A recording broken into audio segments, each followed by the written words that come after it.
નમસ્કાર દર્શકો, કેમ છો? મને આશા છે કે તમે સૌ સ્વસ્થ જ હશો.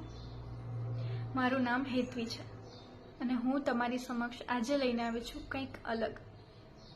સો welcome to the first video off my YouTube channel. જ્યારે નાની હતી ને કોઈ પૂછતું કે તારે મોટા થઈને શું બનવું છે, તો હું હંમેશા કહેતી કે મારે મોટા થઈને માણસ બનવું છે. હું એવું માનું છું કે માણસ એ છે કે જે પોતાના ભાવ અને બુદ્ધિનો સરખો ઉપયોગ કરતા જાણે છે. પોતાની આસપાસની દુનિયાને, પોતાના આસપાસના લોકોને સમજવાના પ્રયત્ન કરે છે.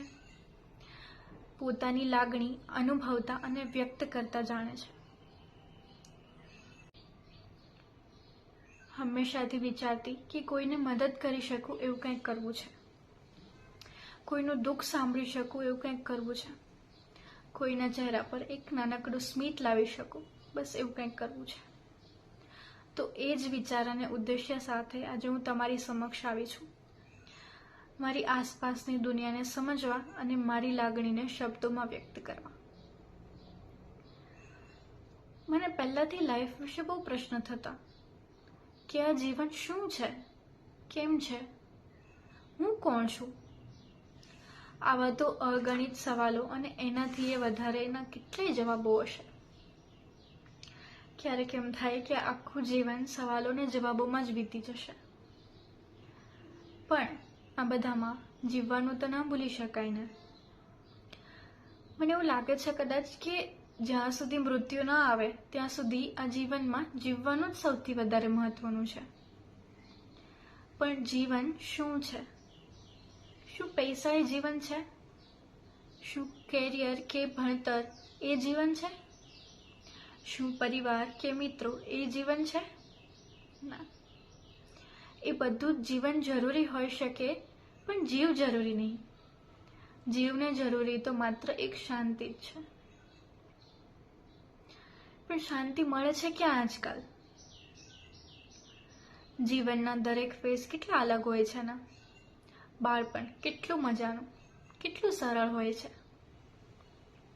ત્યારે કોઈ કહેતું કે આ તો બહુ રડ્યા કરે છે કે બહુ બોલે છે, ત્યારે આપણા પર ચૂપ થવાનું પ્રેશર નહોતું આવતું. કોઈ કહેતું કે બહુ તોફાની છે, ત્યારે આપણા પર ડાયા થવાનું પ્રેશર પણ નહોતું જ આવતું. ત્યારે તો બસ રમકડામાં જ જીવ હતો અને મમ્મીની સાડી પકડીને એના પાછળ દોડવામાં જ આપણને મજા આવતી. ત્યારે બધું જ સહેલું લાગતું.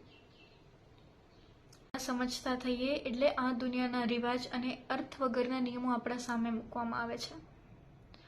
ABCD જલ્દી શીખે તો બહુ સ્માર્ટ કહેવાય. જો પહેલો નંબર આવે છે તો ડોક્ટર બનશે. બધાનું માને છે તો બહુ ડાયો કહેવાય. જો નખરા, તોફાન, જીદ કંઈ જ નથી કરતો બાળક, તો એના ઉદાહરણ બીજા 10ને આપવામાં આવશે. બસ આમ જ બાળપણ છીનવાતું જાય છે. અને આ અધૂરી સમજણ મા બાપ કે અન્ય દ્વારા બાળકોને ચાઇલ્ડહુડ ટ્રોમાની ભેટ તરીકે મળે છે. અને બસ આ રેસના ઘોડાઓ દોડતા જ જાય છે. એક પહેલા નંબર માટે હજારો કે કરોડો રેસના ઘોડાઓ બસ એમ જ દિવસ રાત મથ્યા કરે છે. ખબર નહીં કે અંતમાં શું મળતું હશે, કે કદાચ અંત બધાને જ ખબર છે. મને કોઈ એવું કહ્યું હતું કે હું કાંઈ તો કરી જ લઈશ, એવું કહેવા વાળા હવે હું કાંઈ પણ કરી લઈશ કહેતા થઈ ગયા છે. અને આ વાક્ય હવે મને ધીરે ધીરે સમજમાં આવે છે. એકવાર ભણવાનું પૂરું થાય, જોબ કે બિઝનેસ શરૂ થાય, એના પછીનું જીવન શું રહી જાય છે? બસ સ્થાયી થવા માટે માણસ દિવસ રાત મથે છે, પણ શું થઈ શકે છે ખરું? અને પછી પણ બસ એ જ બધું, પ્રેમ, ઝઘડો, બ્રેકઅપ, પેચઅપ, અને એમાં પણ કેટલા બધા પ્રોબ્લેમ્સ. લગ્ન કરો તો એ તકલીફ અને ના કરો તો પણ તકલીફ. આજકાલ તો બ્લુ ડ્રમ વાળા કિસ્સા અને પતિ પત્ની એકબીજાને ટુકડા કરી દે છે, એવા બધા કેટલા કિસ્સાઓ વાયરલ થયા છે. અને હવે તો પાછું નવું નીકળ્યું છે. પેલા મીમ બનાવે છે કે પતિ પત્ની બંનેમાંથી કોઈ એકનું મૃત્યુ થાય તો લખે કે if both were loyal then God cheated. અરે ભાઈ કુછ ભી. શ્રીમદ ભગવદ્ ગીતામાં કહેવાયું છે કે તમેવ શરણમ ગચ્છ સર્વભાવેન ભારત તત્પ્રસાદાત પરામ શાંતિમ સ્થાનમ પ્રાપ્સ્યસि શાશ્વતમ. અર્થાત, હે ભારત, તું સર્વ રીતે એ પરમેશ્વરના જ શરણે જા. એ પરમાત્માની કૃપાથી જ તું પરમ શાંતિને તથા શાશ્વત પરમધામને પામીશ. ખેર, પરમાત્મા વિશે તો વધારે ના કહી શકું, પણ એટલું ચોક્કસ કહી શકું કે જીવનની શાંતિ કદાચ પોતાને ખુશ કરવામાં, પોતાના અંતરાત્માને આનંદ આપવામાં જ છે. Life is very unpredictable, right?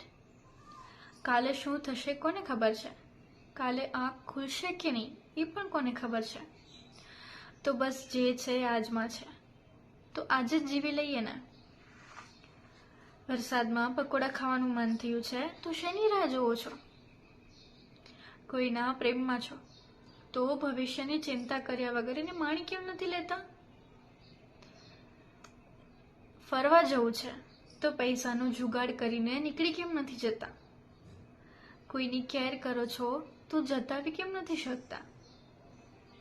નાની નાની વાતો કેટલી ઇમ્પોર્ટન્ટ હોય છે. તમારું એક નાનું એવું કોમ્પ્લિમેન્ટ કોઈનો આખો દિવસ સુધારી શકે છે. અગર પોતાના લોકો માટે કંઈ ફીલ કરો છો તો કહી દો ને. અને પોતાના લોકો સાથે પોતાની પસંદ પણ સમજતા શીખો. પોતાને માફ કરતા શીખો. પોતાને સ્વીકારતા શીખો. ભણવામાં 10% ઓછા આવ્યા, શું થઈ ગયું? ગમતા કામમાં 5000 રૂપિયા ઓછા મળે છે, ચાલશે. આનંદ અને સંતોષ તો વધારે છે ને. એક દિવસ પરિવાર માટે નહીં, પોતાના માટે પોતાને મનગમતી રસોઈ બનાવો. તમને સારું લાગશે. ક્યાં સુધી બીજાના વિચારનું જીવન જીવવું છે? થાકી નથી જતા? અને સાચું, કોઈક દિવસ આઇટમ સોંગ પર ડાન્સ કરી જોજો, બહુ જ મજા આવશે. ફ્રેન્ડ્સની સાથે પ્લાન કેન્સલ કરવા કરતાં સામેથી સરપ્રાઈઝ આપી જોજો. એમના ચહેરા પરની ખુશી જોઈને બહુ આનંદ આવશે. ક્યારેક પરિવાર, મિત્રો કે કોઈ અજાણ્યા લોકો માટે કંઈ નાના પ્રયત્નો કરી જુઓ. ફ્લાવર્સ, ચોકલેટ્સ, લવ લેટર્સ, કે પછી મંદિરે કે કોઈ ગમતી જગ્યા પર જઈને શાંતિથી બેસવું. એકબીજાના ગમતા ગીતો સાથે બેસીને સાંભળવા. આ બધી નાની નાની વસ્તુઓ જ બહુ જ આનંદ આપે છે. અને બસ આ કોશિશો જ તમને સંતોષ અને શાંતિની તરફ લઈ જશે. જો તમે ખુશ રહેશો તો તમારા આસપાસના લોકો પણ ચોક્કસ ખુશ રહેશે. આમ કરતાં કરતાં જીવન જરૂરી વસ્તુઓની લિસ્ટમાં એક વસ્તુ સૌથી પહેલા ઉમેરાઈ જશે, ને એ છે જીવ જરૂરી લાગણીઓ. રઈશ મણિયારે કહ્યું છે, એમ નથી કે બધું જોઈ શકાય છે, એમ નથી કે બધું જોઈ શકાય છે, આંખ મીચવી પડે છે ક્યારેક શાંતિ માટે. મૃત્યુની શાંતિ તો વગર પ્રયત્ને મળી જ જવાની છે, પણ જીવન જીવવા માટે થોડા પ્રયત્નો તો કરવા જ પડશે ને.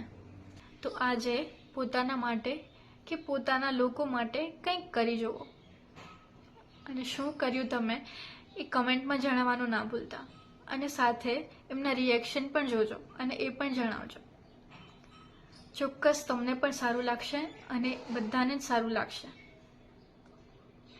અહીંયા સુધી મને સાંભળવા માટે તમારો ખૂબ ખૂબ આભાર. મારા શબ્દોમાં તમને કંઈ સારું લાગ્યું હોય, થોડું ગમ્યું હોય, તો આ વિડીયોને લાઈક કરવાનું અને શેર કરવાનું ના ભૂલતા. કદાચ કાંઈ પ્રયત્ન ના કરી શકો તો આ વિડીયો શેર કરીને જ તમારા લોકોને કહી દો કે એ તમારા માટે કેટલા સ્પેશિયલ છે. અને ચેનલને સબસ્ક્રાઈબ કરવાનું પણ ના ભૂલતા. Thank you. Bye bye.